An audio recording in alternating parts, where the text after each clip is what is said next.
What's going on, guys? Logan here for a new video, and today I'm actually going to be talking about flooded vehicles and what to look for when trying to purchase a vehicle, especially from like a private party.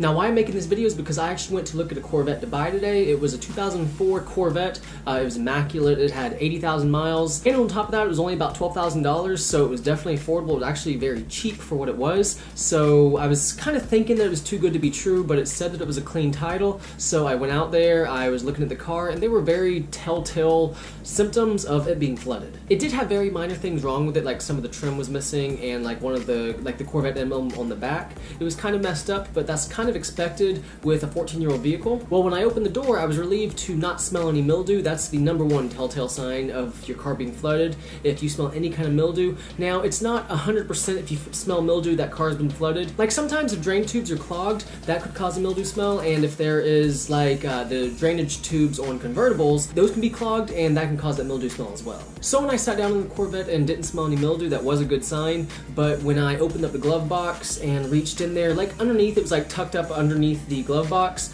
I saw some dirt in there that looked like it was like the muddy dirt left over from a flood.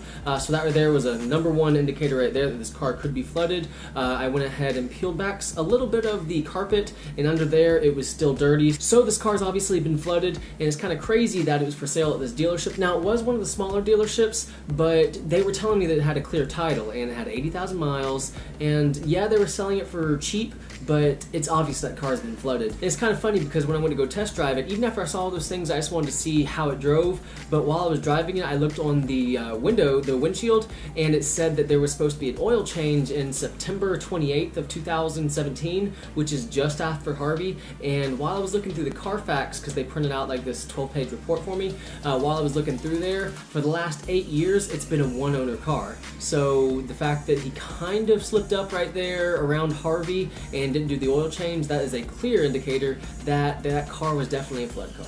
So after that experience, I kind of wanted to share with y'all what y'all look for when going to purchase a car, especially from a private dealer, because private dealers, that's very convenient that they can just forget that the car was flooded. If you go to any reputable dealership, they have to disclose to you that if a car was flooded, if they're a good dealership. If it's one of those shady ones, I mean, that's kind of iffy, but any reputable dealership will disclose that to you. But when inspecting a vehicle, like I said, the #1 thing to look for is the smell. If you smell a mildew smell, that is a huge indicator that your car might be flooded. Another indication that your car might have been flooded is the carpet. If you lift up the floor mat and you feel under there and there's any kind of humidity, or if it's wet or anything, that is a indicator that your car could have been flooded. Another thing to look for is if there's any water, like any sitting water inside the headlights or the taillights.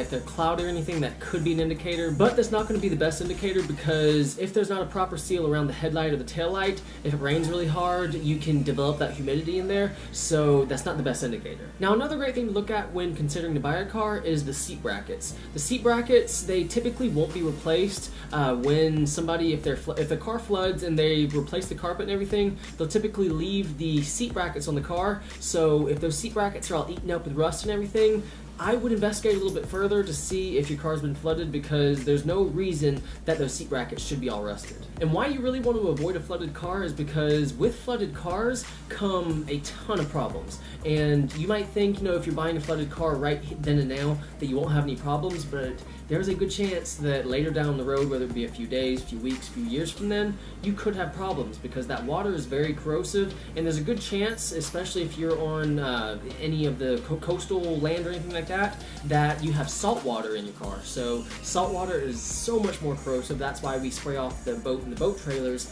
whenever we go to any kind of like salt water. Now, in some cases, a flooded car might not be all that bad. Like if the water only got up to the carpet and didn't go any higher than that, a lot of the components might not have gotten wet, so you could be good there. And one other thing to keep in mind is that if a car has a clear title, that doesn't mean that it hasn't been flooded. Because some people, they'll buy a flooded car, like here in Texas, they'll take it to a different state, they'll go and register it in that state, they'll just say everything's good, and they'll get a clear title from that, which is it's messed up, but in today's world, people are always trying to make a quick buck, so just be on the lookout when you're purchasing a car, especially from a private owner. But guys, that will be it for today's video. I just wanted to share the story of what happened today, because honestly, it took me off guard. I have always heard stories of the flooded cars, and I knew that was a problem, but I never really thought that I'd actually run into one.